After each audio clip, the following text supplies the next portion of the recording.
Nah, setelah sekian lama, Vivo akhirnya berani ngebawa foldable phone mereka ke Indonesia. Meskipun sempat absen ya di beberapa seri sebelumnya, tetapi lewat Vivo X Fold 3 Pro, foldable phone Vivo ini akhirnya hadir juga secara resmi. Tetapi sebelum teman-teman memutuskan beli, gue mau share beberapa pertimbangan penting sebelum memilih foldable phone berdasarkan pengalaman gue pakai foldable phone di hampir 10 bulan terakhir. Nah, sebelumnya kita perlu tahu dulu ya bahwa Vivo X Fold 3 Pro ini bakal langsung jadi lawan dari Galaxy Z Fold series yang sekarang udah sampai di seri Fold 5 dengan seri Fold 6 yang kabarnya bakal dirilis global ya bulan Juli besok, dan kemungkinan resmi hadir di Indonesia itu di bulan Agustus nanti. Terus dia juga bakal jadi lawan dari Oppo Find N series yang sekarang udah sampai di seri N3.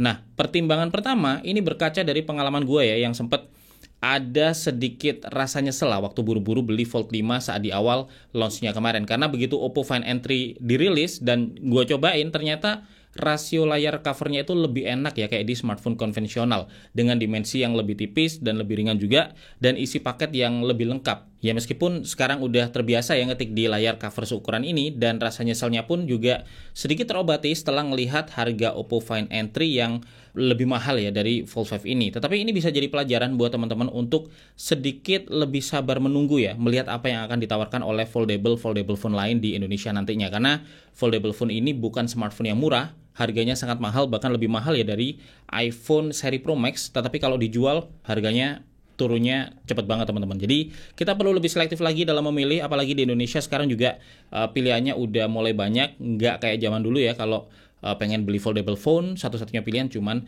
Galaxy Fold. Dan dengan melihat gimana Vivo X Fold 3 Pro sekarang kalau dibandingin dengan Galaxy Z Fold 5 memang menang ya di banyak sekali sisi. Dimensinya lebih tipis, dia juga lebih ringan, rasio layar covernya pun lebih proper ya kayak di smartphone konvensional dengan kamera yang lebih superior, dan udah ada in-display fingerprint sensornya juga. Tetapi Galaxy Z Fold 6 atau Fold 6 dari berbagai bocoran yang beredar itu juga bakal dirombak total teman-teman, dengan punya dimensi baru yang punya layar cover lebih lebar ya kayak di smartphone konvensional, desainnya juga lebih tipis dan lebih ringan juga, serta punya berbagai pembaruan lainnya. Dan ini bakal diumumkan resmi secara global ya, hanya 1 bulan setelah Vivo X Fold 3 Pro dirilis resmi di Indonesia. Dan pertimbangan kedua adalah perhatikan ketersediaan aksesorisnya. Ini juga berkaca ya pada pengalaman gue yang setelah beli smartphone foldable ini ternyata butuh beberapa aksesoris ekstra untuk memproteksi dan juga memaksimalkannya. Nah, ada beberapa aksesoris yang menurut gue ketersediaannya cukup penting ya untuk foldable phone. Pertama adalah pen atau stylus yang memang dibuat oleh brand untuk smartphone foldable mereka. Karena berbeda dengan smartphone flip ya, yang mungkin sebagian besar penggunanya mengejar fashion, ringkas, dan portabilitas. Kalau untuk pengguna foldable phone dengan form factor fold ini biasanya lebih mengejar produktivitas melalui layar besarnya ini. Dan produktivitas di layar yang sebesar ini tanpa pen atau stylus itu bakal terasa kurang lengkap. Oppo Find N3 sendiri support Oppo Pen yang bahkan lebih canggih ya dari Galaxy Z Fold 5, karena dengan Oppo Pen kita bisa nulis dan coret-coret baik di layar cover ataupun di layar lipatnya. Oppo Pen ini dijual juga ya secara resmi oleh Oppo Indonesia, meskipun nggak tahu kenapa sekarang keberadaannya udah sangat langka teman-teman, seolah kayak musnah dari internet. Gua cari-cari di e-commerce ini udah susah banget nemunya. Di Oppo Store Official pun gua cek juga udah sold out. Dan untuk Galaxy Z Fold 5 ini juga support S Pen ya, meskipun S Pen-nya ini cuman bisa dipakai di layar lipatnya aja, nggak bisa di covernya. Tetapi ketersediaan Samsung S Pen ini di pasaran sangat-sangat banyak, sangat melimpah teman-teman, baik yang dijual terpisah atau yang langsung menyatu di slim case-nya yang kayak gini. Nah, yang perlu kita perhatikan nanti tentu adalah Vivo X Fold 3 Pro, apakah support stylus ya secara natif ataukah enggak, dan apakah Vivo bakal merilis official stylusnya atau tidak. Semoga sih ada ya official pen-nya kayak di Oppo Pen atau juga di Samsung S Pen, dan bisa didapatkan dengan mudah juga di pasaran Indonesia. Karena meskipun ada banyak stylus universal ya buatan dari brand aksesoris pihak ketiga, gue nggak begitu rekomen kalau untuk dipakai di foldable phone, karena layar lipat dari foldable phone ini lebih sensitif dan lebih rawan ya dibandingkan layar smartphone konvensional. Jadi kalau bukan pen stylus yang memang dibuat khusus oleh brandnya untuk layar foldable phone mereka, mungkin gue bakal skip. Terus aksesoris kedua yang juga nggak kalah penting ya adalah ketersediaan protective film dari layar lipatnya ini. Bawaannya tentu udah ada, tetapi kalau terjadi bubble atau juga ngelupas ya atau rusak seiring dengan penggunaan, yang mana ini juga cukup sering terjadi di smartphone foldable, ketersediaan dari protective film di support centernya ini tentu wajib banget ada untuk penggantiannya. Nah, kalau protective filmnya langka itu bisa repot juga. Terus aksesoris ketiga yang juga penting keberadaannya adalah case protector dan kelengkapannya. Nah, untuk smartphone foldable yang secara desain memang lebih rumit ya dibandingkan dengan smartphone konvensional karena ada engselnya ya untuk buka tutup. Terus secara ketahanan juga dalam tanda kutip dia lebih ringkih dari smartphone konvensional karena memang lebih banyak moving parts-nya, apalagi harganya juga mahal. Maka proteksi ekstra itu tentu juga jadi sangat krusial di sini. Nah, gue beruntung aja Galaxy Z Fold 5 ini punya banyak sekali ketersediaan case ya di pasaran. Case buatan Samsung sendiri itu ada banyak teman-teman, mulai dari case dengan S Pen ya buat yang butuh produktivitas, ada case leather juga buat yang pengen tampil premium, terus ada case stand buat yang sering nikmati hiburan mungkin ya, dan masih banyak lagi. Belum lagi untuk case buatan dari brand-brand aksesoris lain juga macam-macam, dari yang slim sampai yang magnetik itu ada. Bahkan masih ada juga banyak ketersediaan aksesoris pendukung lain ya, kayak ada card holder khusus untuk foldable dari Fold 5 ini, terus ada screen guard juga, protektor lensa, dan masih banyak lagi dengan harga yang juga bervariasi. Dan di seri Fold 6 nanti gue juga yakin kondisinya bakal sama, karena selain jualan HP, Samsung juga konsisten yang ngerilis dan jualan aksesorisnya. Nah, untuk Oppo Find N3, aksesoris first party buatan Oppo nggak sebanyak Samsung, tetapi untuk yang buatan third party ada cukup banyak ya di pasaran, dan untuk case-nya itu udah disertakan di box pembelian dengan proteksi yang penuh. Nah, untuk Vivo X Fold 3 Pro ini nanti kita perlu lihat ya, apakah Vivo bakal ngeluarin banyak aksesoris in-house buatan mereka sendiri, karena gue lihat untuk case bawaannya memang dapat sih ya di box pembelian, tetapi cuman case untuk ngelindungin bagian belakangnya aja, bagian depan nggak ada protektornya.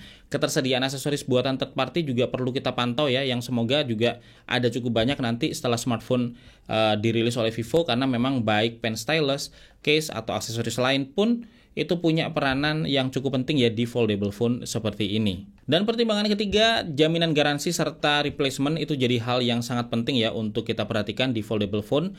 Masalah durabilitas memang masih jadi concern utama ya buat yang pengen beli foldable phone. Apalagi layar lipatnya ini kalau ada masalah, replacementnya juga sangat mahal teman-teman. Jadi teman-teman perlu pantau juga berapa lama garansi yang diberikan dan berapa lama kita dapat jaminan replacement ya tanpa biaya. Gua nggak tahu dengan Vivo X Fold 3 Pro nantinya bakal seperti apa jaminan garansi dan juga replacementnya. Nanti kalau udah dirilis kita bakal sama-sama cek. Tetapi untuk Fold 5 yang gua punya ini dulu dapat 1 tahun Samsung Care Plus ya untuk perbaikan gratis, atau kalau nggak bisa diperbaiki itu bisa diganti perangkat baru tetapi harus bayar 1.940.000.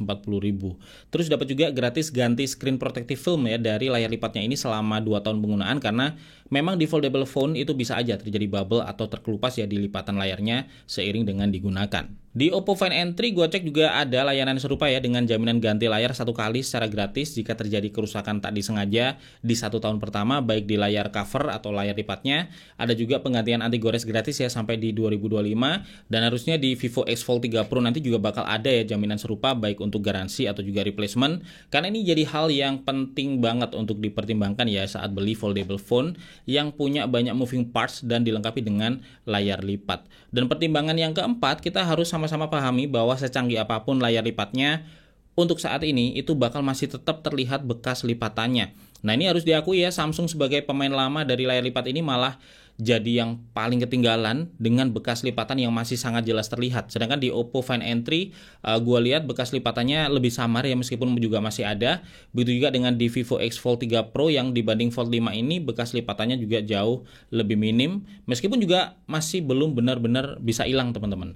Dan pertimbangan kelima adalah bagaimana experience dari platformnya. Ini juga penting untuk kita pertimbangkan, karena form factor dari foldable ini menuntut platformnya ini untuk mudah dipakai buat multitasking, terus enak dipakai di layar cover atau di layar lipatnya ya, dan punya transisi yang bagus saat smartphone dipakai di mode tablet, mode stand, atau saat ditutup.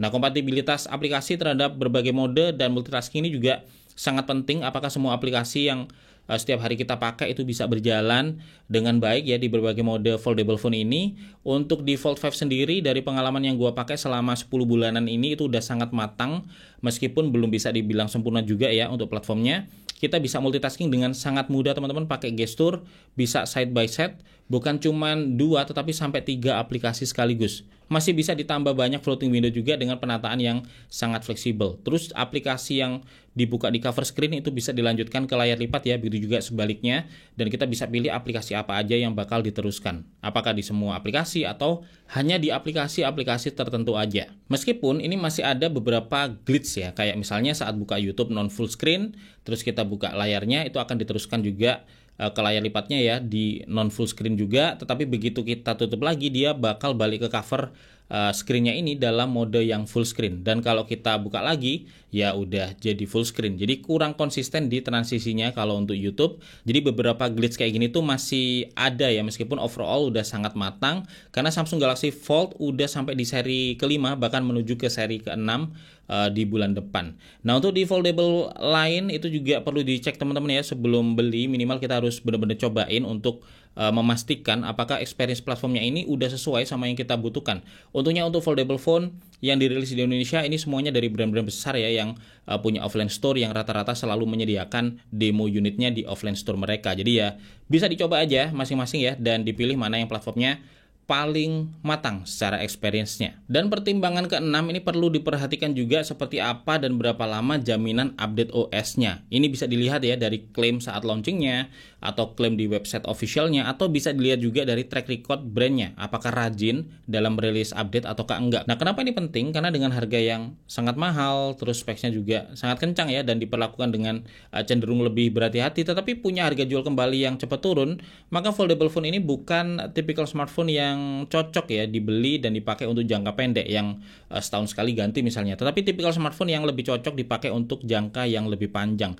Jadi kita perlu memastikan bisa menerima update atau upgrade OS ke versi yang paling baru dalam jangka panjang juga, supaya tetap bisa menikmati fitur-fitur dan penyesuaian terbaru sesuai dengan perkembangan yang ada. Untuk Galaxy Fold 5 dan Oppo Find N3 seingat gua sama-sama dijanjikan dapat 4 kali mayor OS upgrade ya, dan security update selama 5 tahun penuh. Tinggal kita lihat aja nanti gimana dengan Vivo X Fold 3 Pro ini, apakah sama, lebih panjang atau lebih pendek. Dan pertimbangan yang ketujuh, perlu dipikirkan juga timing pembeliannya, karena untuk pembelian foldable phone sendiri timingnya itu bisa sangat menentukan ya besarnya harga dan penghematan yang kita dapatkan. Nah, ini kita perlu pantau juga strategi dari masing-masing brand teman-teman, karena beda-beda. Kayak Samsung misalnya di Fold 5 dan juga di banyak seri flagshipnya itu bisa ngasih harga penuh ya, dengan double storage di awal launchingnya. Jadi di harga rilis 25 jutaan misalnya untuk varian 256 GB, maka kalau kita beli di awal launching itu kita bisa dapat yang 512 GB. Tetapi lebih menarik lagi ya menurut gua sebenarnya kalau timing belinya sekalian pas ditelatin aja, karena untuk foldable phone nggak butuh waktu lama, barunya aja harganya bisa turun drastis ya, sampai 5 juta hanya di 6 bulan sejak perilisan resminya. Dan kemungkinan besar Vivo X Fold 3 Pro juga akan punya fenomena yang sama. Dan pertimbangan ke-8, meskipun kita udah beli di timing yang tepat, tetap perlu kita ingat juga ya, harga foldable phone ini tetap lebih mahal dari hampir semua smartphone konvensional, karena memang desainnya yang kompleks dengan teknologi yang juga lebih baru. Jadi pastikan dulu, bener nggak sih emang butuh banget sama foldable phone ini? Apakah foldable phone benar-benar bisa membuat lebih produktif ya, atau bisa memenuhi apapun lah target yang diinginkan dari foldable phone ini? Karena kalau kita udah bayar mahal, pastikan itu worth it ya dengan apa yang kita dapatkan. Dan ini juga berkaca pada pengalaman gue teman-teman, yang meskipun banyak terbantu ya dengan layar besar dari Fold 5 ini saat dibuka, tapi kalau dipikir-pikir dalam banyak momen ternyata gue nggak sesering itu buka layar lipatnya, dan malah lebih sering pakai layar covernya. Dan itu sih ya beberapa hal yang perlu kita pertimbangkan sebelum membeli foldable phone, termasuk Vivo X Fold 3 Pro yang bakal resmi dirilis 12 Juni besok. Semoga aja bisa ngebantu teman-teman biar nggak nyesel ya karena salah beli foldable phone atau mungkin salah timingnya. Nah, satu hal yang pasti, hadirnya Vivo X Fold 3 Pro ini bikin persaingan foldable phone makin seru ya, karena banyak pemain yang turun, itu bakal memancing banyak perang fitur, perang harga juga, yang pada akhirnya bisa menguntungkan kita ya sebagai konsumen untuk memilih dan mendapatkan opsi yang terbaik. Gue Febian dari Kepo Intendo pamit dulu, sampai ketemu lagi di video tekno menarik lainnya besok.